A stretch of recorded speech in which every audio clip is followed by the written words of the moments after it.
Hi all, മിയാനി കിച്ചണിലേക്ക് എല്ലാവർക്കും സ്വാഗതം. എനിക്ക് കുറച്ച് ഓർഗാനിക് ഗ്രേപ്സ് കിട്ടിയിട്ടുണ്ട്. നല്ല പഴുത്തതും നല്ല മധുരമാണ്.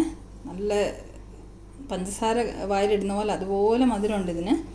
അതുപോലെ നല്ല കുറച്ച് ഗ്രേപ്സ് കിട്ടിയപ്പോൾ ഞാൻ വിചാരിച്ചെന്നാൽ ഒരു ഗ്രേപ്പ് ജ്യൂസ് ഉണ്ടാക്കാമെന്ന്. അപ്പം ഗ്രേപ്പ് ജ്യൂസ് ഉണ്ടാക്കാൻ വേണ്ടിയിട്ട് കുറച്ച് ഗ്രേപ്സ് നല്ലതുപോലെ ഉപ്പ് വെള്ളത്തിലൊക്കെ ഇട്ട് കഴുകി വൃത്തിയാക്കി വെച്ചിട്ടുണ്ട്.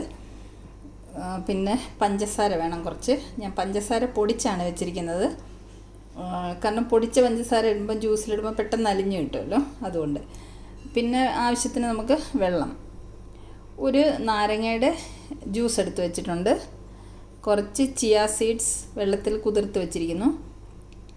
തേൻ ഒരു 1-1.5 സ്പൂണോളം തേൻ. അപ്പോൾ ഞാൻ പഞ്ചസാര കുറച്ചാണ് ഉപയോഗിക്കുന്നത്. പഞ്ചസാര കുറച്ച് ഉപയോഗിച്ചിട്ട് തേൻ ഒഴിക്കുന്നത്, അതുകൊണ്ടാണ് തേൻ എടുത്ത് വെച്ചിരിക്കുന്നത്. പിന്നെ നമ്മൾ ഗ്രേപ്സ് കൊണ്ട് ജ്യൂസ് ഉണ്ടാക്കുമ്പോൾ, ഇതിപ്പം ജ്യൂസ് ഉണ്ടാക്കി കഴിയുമ്പോൾ ഒരു കളറൊന്നും കാണത്തില്ലല്ലോ, ഒരു വെളുത്തിരിക്കുമല്ലോ. അപ്പോൾ നമുക്ക് ജ്യൂസൊക്കെ ആകുമ്പോൾ കുറച്ച് കളർ വേണ്ടേ, അപ്പോഴല്ലേ കാണാനൊരു ഭംഗിയൊക്കെ ഉള്ളൂ. അപ്പോൾ ആ കളറിന് വേണ്ടിയിട്ട് കുറച്ച് ബീറ്റ്റൂട്ട് കട്ട് ചെയ്ത് വെച്ചിട്ടുണ്ട്. അപ്പോൾ നമുക്കിനി ജ്യൂസ് തയ്യാറാക്കി കൊണ്ടുവരാം.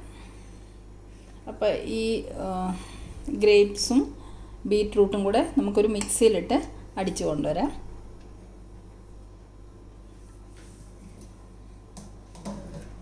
ഞാനിപ്പോൾ ഈ മിക്സിയുടെ ജാറിലാണ് പഞ്ചസാര പൊടിച്ചെടുത്തത്. അതേ ജാറിലേക്ക് നമുക്ക് ഗ്രേപ്സും ബീറ്റ്റൂട്ടും ഇട്ടിട്ട് ഒന്ന് അടിച്ചു കൊണ്ടുവരാം. ഗ്രേപ്സും ബീറ്റ്റൂട്ടും മിക്സിയുടെ ജാറിലേക്ക് ഇട്ടിട്ടുണ്ട്. ഇനി കുറച്ച് വെള്ളം ഒഴിക്കാം.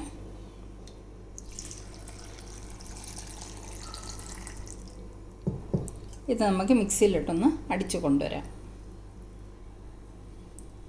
ഇത് അടിച്ച് കൊണ്ടുവന്നിട്ടുണ്ട്. ഇതിന് നമുക്കൊരു അരിപ്പയ്ക്കകത്തൂടെ അരിച്ചെടുക്കാം.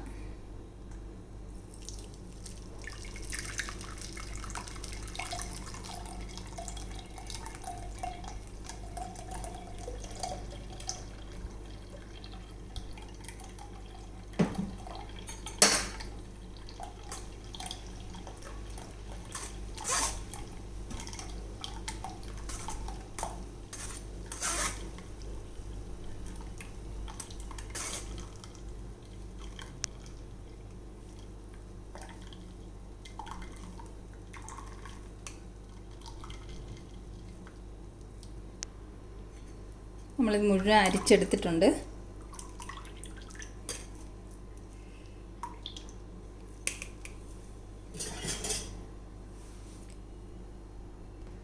ഇനി നമുക്കിതിലേക്ക് ഈ നാരങ്ങ നീര് ചേർത്ത് കൊടുക്കാം.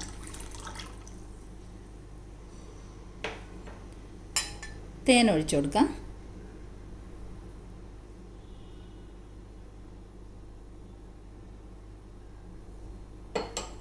ഇനി നമുക്ക് കുതിർത്ത് വെച്ചിരിക്കുന്ന ചിയ സീഡ്സ് ഇട്ട് കൊടുക്കാം.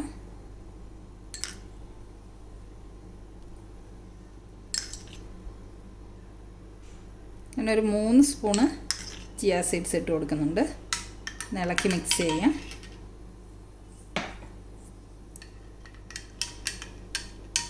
ഇനി നമുക്ക് പഞ്ചസാര ഇട്ട് കൊടുക്കാം. പൊടിച്ച് വെച്ചിരിക്കുന്ന പഞ്ചസാര ഞാനൊരു 2 സ്പൂൺ ഇടുന്നുണ്ട്. 2 സ്പൂൺ മതി. നമ്മൾ തേൻ ഇട്ട് കൊടുക്കുന്നതുകൊണ്ട് പഞ്ചസാര കുറച്ച് മതി. തേൻ വേണ്ടാത്തവർക്ക് പഞ്ചസാര മാത്രം കൂടുതൽ ഇട്ട് കൊടുത്താൽ മതി. ഇതെല്ലാം കൂടെ ഒന്ന് ഇളക്കി മിക്സ് ചെയ്യാം.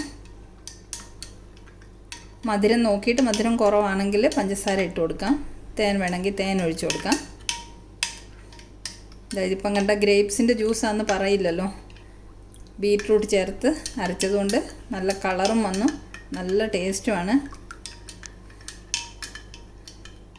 തണുത്തത് കുടിക്കാൻ ഇഷ്ടമുള്ളവർക്കാണെങ്കിൽ കുറച്ച് ഐസ് ക്യൂബ്സ് ഇടാം, അല്ലെങ്കിൽ ഫ്രിഡ്ജിൽ വെച്ച് തണുപ്പിച്ചിട്ട് കുടിക്കാം.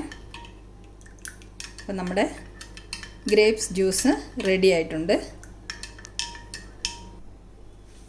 നമ്മുടെ ഗ്രേപ്സ് ജ്യൂസൊക്കെ ഇവിടെ റെഡി ആയിട്ടുണ്ട്. നല്ല ടേസ്റ്റാണ് ഇതിന്, ഗ്രേപ്സിൻ്റെ ടേസ്റ്റും. എന്നാൽ ബീറ്റ്റൂട്ട് ഇടുന്നതുകൊണ്ട് ബീറ്റ്റൂട്ടിൻ്റെ ചുവയൊന്നുമില്ല. നല്ല അടിപൊളിയൊരു ജ്യൂസാണ്. അപ്പോൾ ഇപ്പം ഗ്രേപ്സിൻ്റെ സീസണല്ലേ, ഇഷ്ടംപോലെ ഗ്രേപ്പ് ജ്യൂസൊക്കെ ഉണ്ടാക്കി കുടിക്കാമല്ലോ. അപ്പോൾ ഇത് റെസിപ്പി ഇഷ്ടമായെങ്കിൽ എല്ലാവരും ഇതുപോലെ ഒന്ന് ജ്യൂസ് തയ്യാറാക്കി നോക്കണം. അപ്പോൾ ഇനി നമുക്ക് ഗ്രേപ്സിൻ്റെ വെറൈറ്റി റെസിപ്പീസുമായിട്ട് നമുക്കിനിയും വീണ്ടും കാണാം. Thanks for watching the video.